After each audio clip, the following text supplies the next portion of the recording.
Hello students, in this session we are going to study about exercise number 10.4 question number 1. Two circles of radii 5 cm and 3 cm intersect at 2 points. The distance between their centers is 4 cm. Find the length of the common chord. Students हमें यहाँ पे दो circles दिए हुए हैं, एक का radius है 5 और दूसरे का रेडियस है 3 सेंटीमीटर। ये दोनों सर्कल्स एक दूसरे को दो पॉइंट पे इंटरसेक्ट कर रहे हैं। दोनों सर्कल्स के सेंटर के बीच का जो डिस्टेंस है that is equal to 4 centimetre और दोनों सर्कल्स के लिए जो कॉमन कोड है इसका लेंथ हमें फाइंड करना है। ठीक है, let us start with the solution. First of all जो क्वेश्चन दिया है accordingly we will draw a figure. We have two circles, one of them having center O and radius 5, another one having center P and radius 3. दोनों centres के बीच का distance OP is given as 4. Let AB is the common chord of both the circles. Suppose ये दोनों circle A और B पे intersect करते हैं और इन दोनों सर्कल का जो कॉमन कोड है वो है AB. Done? Now let us assume that OP और AB का जो इंटरसेक्टिंग पॉइंट है वो M है। ठीक है, अब सपोज O से M तक का डिस्टेंस X है। Let us assume that O से M तक का डिस्टेंस X है। ठीक है, now see this is OP, here we have M। पूरा OP जो है वो 4 सेंटीमीटर है, OM हमने X लिया है। इसका मतलब M से P का जो डिस्टेंस होगा वो होगा 4 minus x. So OM is X and MP is 4 minus x. अब इस अजम्पशन के साथ हमने जो भी ड्रॉ किया है उसे एक बार हम लोग लिख लेते हैं। फर्स्ट ऑफ ऑल हमारे पास दो इंटरसेक्टिंग सर्कल्स है जिनके सेंटर है O और P। दोनों सर्कल्स A और B पॉइंट पे इंटरसेक्ट करते हैं, मतलब इन दोनों का कॉमन कोड जो है वो होगा AB। Is it clear? अब एक्सरसाइज 10.3 में क्वेश्चन नंबर 3 है जिसको आपको एक बार डेफिनेटली रीड करना होगा। इस क्वेश्चन का मतलब ये है कि line joining the centres of intersecting circle is perpendicular bisector of common code. मतलब कि दोनों इंटरसेक्टिंग सर्कल के सेंटर्स को ज्वाइन करने वाली लाइन कॉमन कोड को परपेंडिकुलरली बाइसेक्ट करेगी। यानी कि ये OP जो है वो AB को राइट एंगल पे बाइसेक्ट करेगा।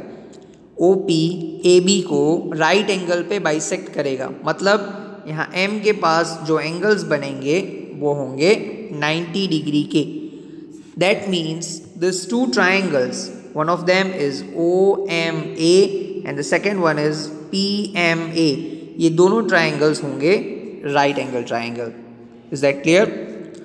Now by using this concept, so as I said, angle AMO and angle AMP, both of them are 90 degree.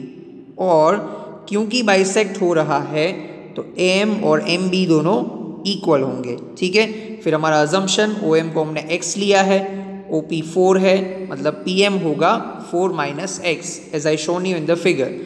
We have given OP as 4, इसको हमने X लिया है तो MP होगा 4 minus x.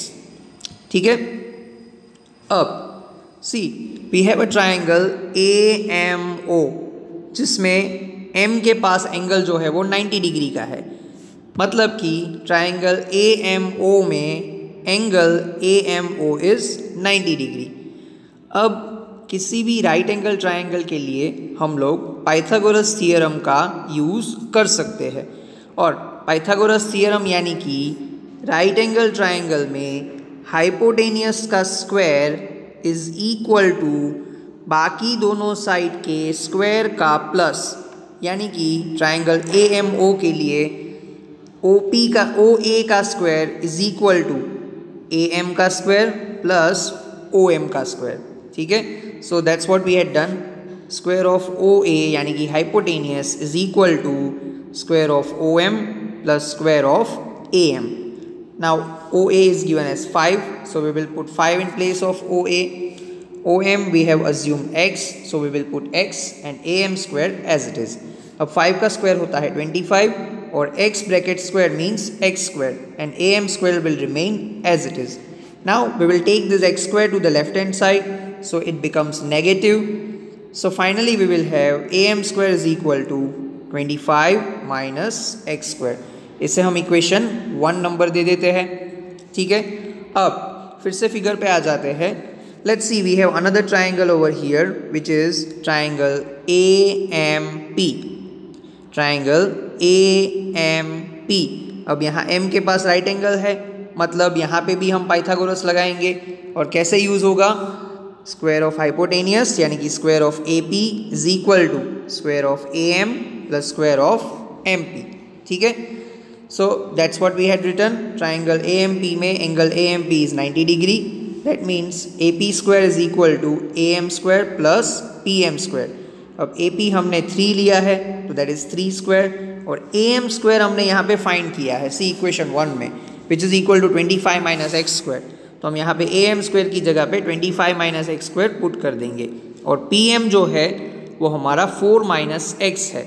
So PM square will be equal to 4 minus x whole square. अब 3 का square होता है 9, 25 as it is minus x square as it is plus 4 minus x whole square में हम फॉर्मूला लगाएंगे a minus b whole square वाली, and a minus b whole square होता है a square minus 2ab plus b square. तो a की जगह पे 4 है और b की जगह पे x है. That means 4 square minus 2 4x plus x square. अब let us solve this. 9, this 9 will remain as it is, 25 as it is. ये माइनस एक्स स्क्वायर ये प्लस एक्स स्क्वायर दोनों कट हो जाएंगे. 4 का स्क्वायर होगा 16 एंड 4 2 ज़ा 8x. क्लियर. अब इस 25 और 16 दोनों को हम लेफ्ट हैंड साइड लेके जाएंगे. दोनों का साइन राइट हैंड साइड में पॉजिटिव है, लेफ्ट में जाएगा तो नेगेटिव हो जाएगा.